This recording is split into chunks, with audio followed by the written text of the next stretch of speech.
All right, now we can.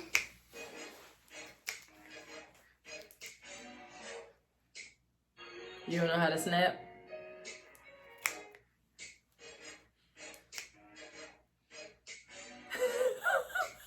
Mook got the keys jumping. Yeah, I'm running the world, I'm one in a mill. Yeah, I hop on the track, it's only to kill. Yeah, my foot on the neck, they want to squeal. Yeah, but I can't let her out.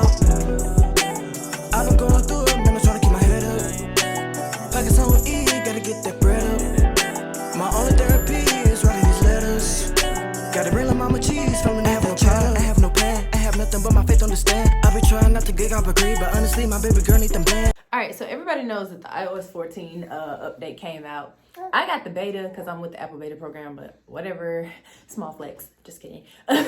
But, so this crazy customization has been going crazy and insane. I customized mine.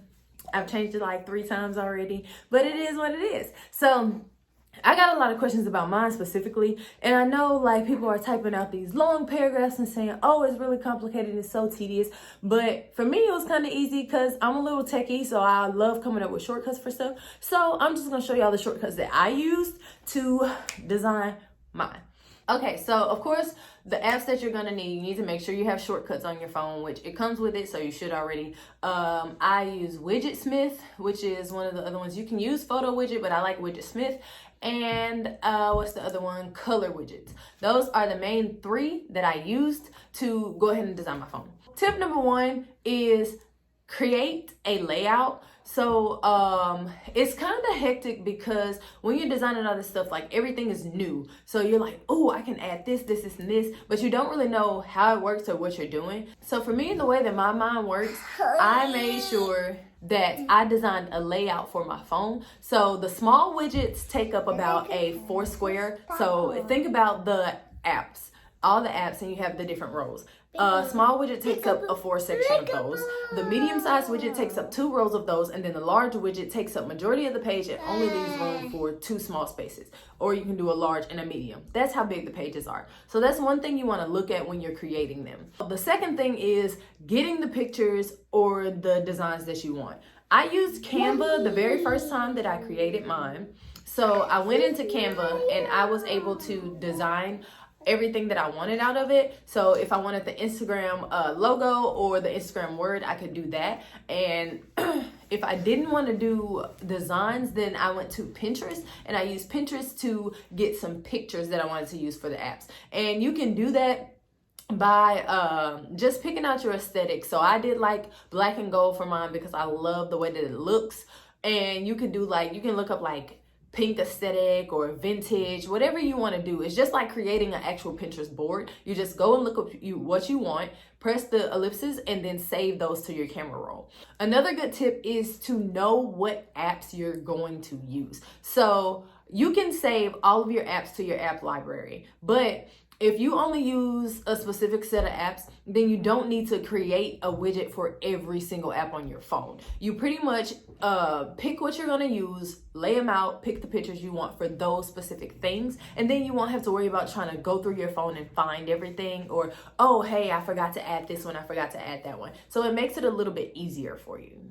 So the next thing is actually designing all of the shortcuts. So the easiest way to do it is, of course, you go to shortcuts, you add a new one, click or type in open app. And so what this will do is create the shortcut to open whichever app you choose. And they're all in alphabetical order, so you can just simply go, scroll down, pick what you want, and add it on there. And then you do the same thing. So you press the 3 buttons again, you name your shortcut, name what you want it to say on your home page, and then you click the photo that they already have on there, tap it, and go to choose an image from your library, and boom, there you go. You've picked your pictures. Now, if you've already laid everything out, this is probably the easiest part. Yes, it's a little tedious because you have to create it for every app, but it's super easy because you already have a layout, you know which apps you're gonna use, and you know what pictures you're gonna use. So you're really just tapping and adding them in. And another thing is to make sure that you add all of the apps to your homepage before you start designing anything. So after that comes the widgets. So again, going to Widgetsmith, you can create small, medium, or large widgets. This also goes back to making sure you have a layout. So the next thing is, because you've gotten everything laid out, you're pretty much just about to design your page. So with your widgets, you go in and you choose your pictures. If you're going to use pictures from your camera roll like I did on my phone, what I did to make it easier for myself is I went through my phone, saved all the pictures I wanted to my favorites. And so when I created my widgets, I just went to albums, clicked on favorites, and then got the pictures from there. So I didn't have to scroll through all of my pictures. Because if you're like me and you have 13,000 pictures in your phone, it can be annoying when you're trying to scroll through them and find it and you end up missing one and you're like, okay. But yeah, so I did that to make it easier on myself. So with creating the widgets, you go in on Widgetsmith. They're all default set to like the date and the time. Ooh, bless you, mama. They're set to the date and the time. You can change that. You can pick the color that you want, and you can pick the outline or background or border that you want.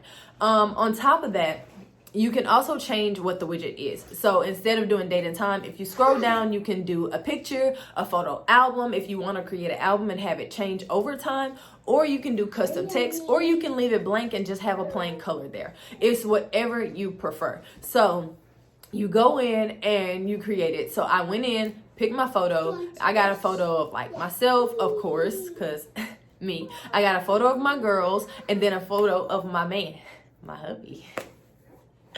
Okay, sorry.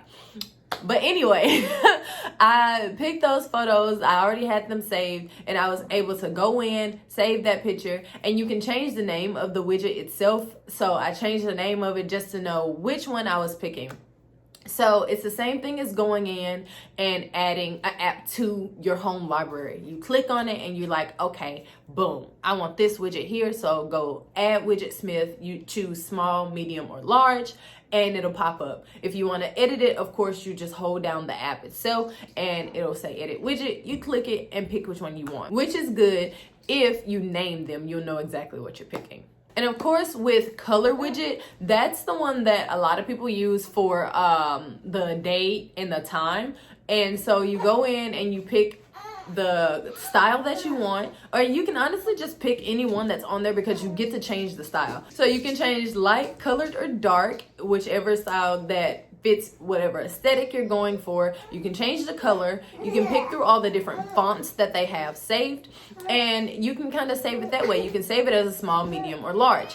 And on top of that, you can also pick a background photo from your camera roll. The only thing I would say about picking a photo is make sure that you're going to be able to see the date and time when you pick the picture, because some of them have so much going on in the background, it makes it hard to see the widget. And there's no point in putting the picture if you can't even see the time.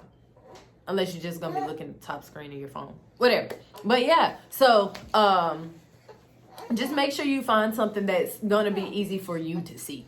And that's pretty much it. Like, the main things are to just lay it out, you know, for yourself. Choose the apps and the pictures you're going to create, and then just paste them all to your home page and design them how you want. Once you start with the first step, then you pretty much have everything you need to do. It's a little bit tedious, but doing it this way kind of makes it way easier because you're not struggling to try to go in and pick stuff individually. You already know exactly what you're looking for. Okay, well, I hope that this made sense and that I didn't talk too fast, because I know I talk really fast, but I hope that with the words and the visual you were able to see. Again, it's a little bit annoying if you don't really have a plan or a layout, so that's why I'm like, create a plan and a layout. It makes it so much easier on you. Alright, well, that's all for this video. I hope y'all like my aesthetic. It's cute. I know I'm cute. My babies is cute. My man is cute. But if you like this video, make sure you give it a like. If you got something to say, put it down in the comments below. Especially if you have questions, please put them down there. And if you want to see more, just subscribe and hit the notification bell like that so you can catch up on everything and see every time I record. That's it and that's all. I love y'all, and we'll see y'all next time. They kind of bombarded this video because this wasn't about them. But, you know, motherhood, it happens. But yeah, so this it. Say bye-bye. Bye. Oh.